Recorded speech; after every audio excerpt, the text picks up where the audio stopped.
In this video, I'll discuss the downsides and drawbacks of the Sony ZV-E10 camera that I've gathered in 6 months of use.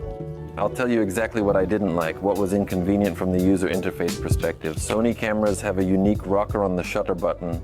It permits you to control the zoom lens, indicating that you can either zoom in or out the image. However, the drawback is that if we utilize a fixed lens and inadvertently touch that ring during shooting, we can alter the frame size and regrettably, we can only observe it during editing. There is also a special option to disable the function of this button, but when we touch this button again, a message appears stating that the function is disabled.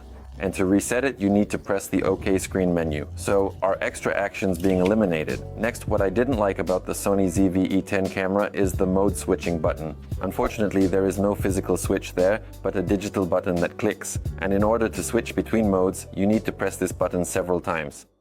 However, the caveat is that during operation, when you shift the camera from one hand to another or simply use the buttons, you might inadvertently press the mode switch button.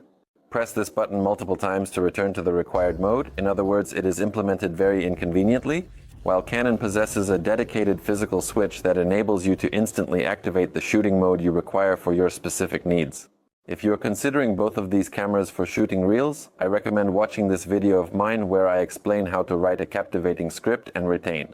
Also, in the ZV-E10 camera, I didn't like how the microphone cover is implemented. Here's an example with a Canon camera. I open the microphone and can lower the plastic cover straight down.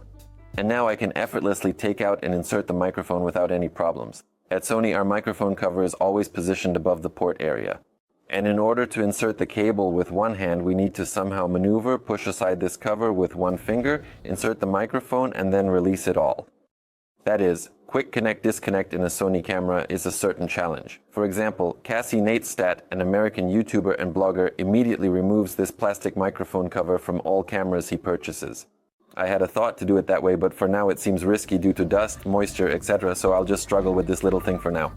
The next drawback in this camera is simply terrible rolling shutter. For example, if we place a horse and a person a few meters apart from each other and abruptly jerk the cameras, we will end up with a centaur.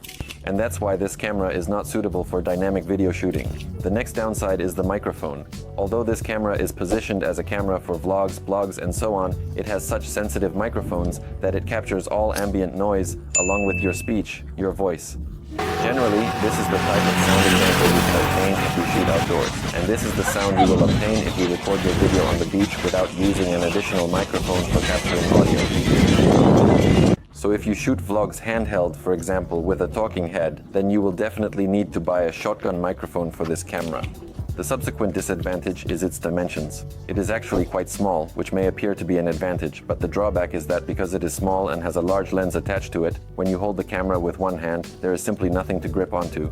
There are no convenient places on the body to securely hold the camera in your hands. Another downside of this camera is the lack of an optical stabilizer. If you are shooting while on the move or perhaps have some dynamic shots, your sole option is to utilize a software stabilizer for stabilization. Unfortunately, with this approach, we sacrifice sensor area and end up with a cropped output image. Therefore, I would recommend using this camera either on tripods or with additional stabilizers. By the way, I talked about the advantages of this camera in this video. I've gathered as many as 12 of them there. If it was helpful, make sure to hit the like button on this video and subscribe to the channel.